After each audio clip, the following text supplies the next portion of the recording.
नमस्कार। आप सभी का हमारे YouTube चैनल जय माता की में बहुत बहुत स्वागत है। और यदि आप अभी हमारे चैनल पर आए हैं तो कृपा करके चैनल को सब्सक्राइब कर लीजिएगा और घंटी जैसे दिखने वाले बटन को भी दबा लीजिएगा ताकि आने वाली नई वीडियोज़ आप तक पहुंच सके। आज श्रावण महात्म्य का छठा अध्याय हम करने जा रहे हैं। छठे अध्याय में सोमवार के व्रत की कथा का बखान किया गया है। सोमवार व्रत कथा इस प्रकार है। सनत कुमार ने भगवान शंकर से कहा, हे महादेव, मैंने सब सुखों को देने वाले महात्म्य को सुना। अब मेरी इच्छा श्रावण महीने के सोमवार व्रत की कथा सुनने की हो रही है। कृपया मेरी जिज्ञासा को शांत कीजिए। श्रावण भगवान शंकर ने ब्रह्मपुत्र सनत कुमार से कहा, हे सनत कुमार, रवि मेरी आंख है, उसका महात्म्य भी श्रेष्ठ है। क्या मैं पार्वती सहित सोम महात्म्य का वर्णन कर पाऊंगा? मुझसे सोम महात्म्य का जो वर्णन हो सकेगा उसे मैं तुम्हें बताने का प्रयत्न करता हूँ। चंद्रमा का दूसरा नाम सोम है। सोम ब्राह्मणों के राजा हैं। यज्ञ साधन सोमलता का नाम है। अब तुम ध्यानपूर्वक इन नामों के कारण को सुनो। सोमवार मेरा स्वरूप है। 12 महीनों में सोमवार का व्रत करना उत्तम है। यदि वर्ष के सब सोमवार के व्रत करने में कोई असमर्थ है तो श्रावण मास के सोमवारों का व्रत करना चाहिए। श्रावण मास के सब सोमवारों का व्रत करने से वर्ष भर के सोमवारों के व्रतों का फल मिल जाता है।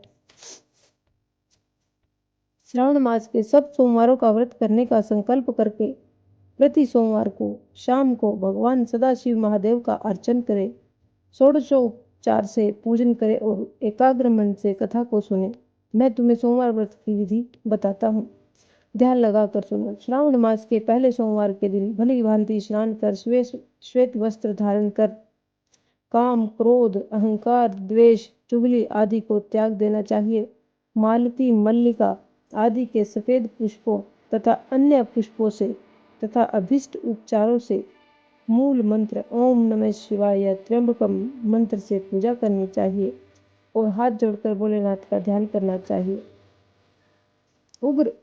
उग्रनाथ भव शशि मौली का ध्यान करना चाहिए।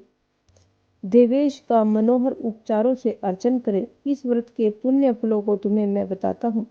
सोमवार के दिन जो भक्त पार्वती सहित मेरी पूजा अर्चना करते हैं वे पुनरावृत्ति से रहित दुर्लभ लोक प्राप्त कर लेते हैं। इस महीने के नक्त व्रत के पुण्य को संक्षेप मात्र से कहता हूँ। देव तथा दानवों में 7 जन्म के अभेद्य पाप नक्त भोजन से नष्ट हो जाते हैं। इस उत्तम व्रत को उपवास रखकर करना चाहिए। इस व्रत के करने से पुत्र एवं धन दोनों की प्राप्ति होती है। वह व्यक्ति इस लोक के सभी भोगों को भोग कर उत्तम विमान द्वारा शिवलोक को जाता है और वहां सबका पूजनीय बन जाता है। इस संसार को असार जानकर, तन मन धन का चलायमान जानकर व्रतोद्यापन करना चाहिए। धन का लोभ और मन के मोह को त्याग कर अपनी शक्ति के अनुसार भगवान शिव पार्वती की वृषभ पर स्थित स्वर्ण की प्रतिमा बनानी चाहिए। सुंदर लिंग तो भद्र मंडल बनाकर उस पर घट स्थापना करें।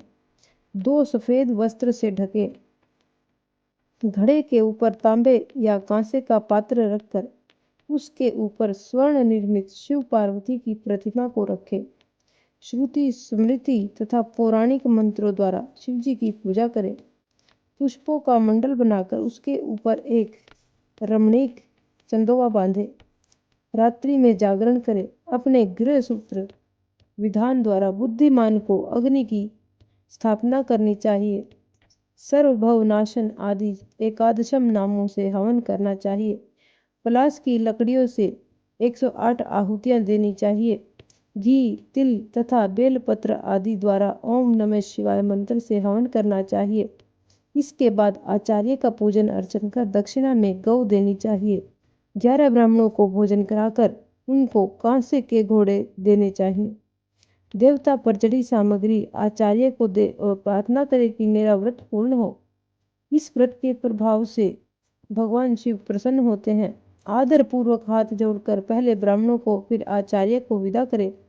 इसके बाद बंधु बांधवों सहित भोजन करें। जो विधि विधान से इस व्रत को करता है उसकी सब मनोकामनाएं, सारी इच्छाएं भगवान भोले शंकर जी पूरी करते हैं।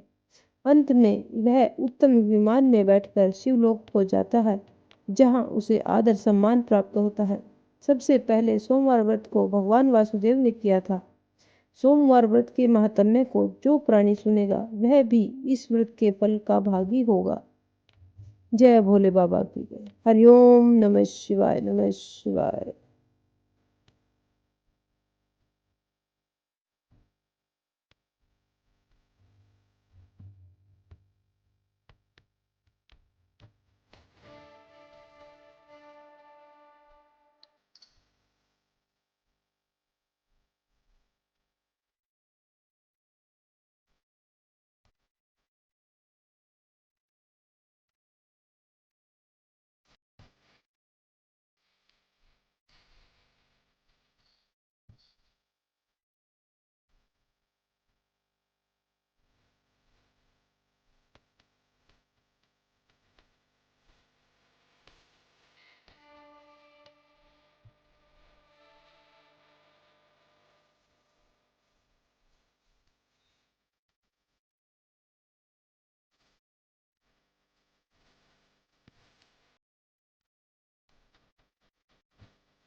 आखिर तक सुनने के लिए आपका बहुत बहुत धन्यवाद, और कृपा करके मेरे चैनल को सब्सक्राइब अवश्य कर लीजिए।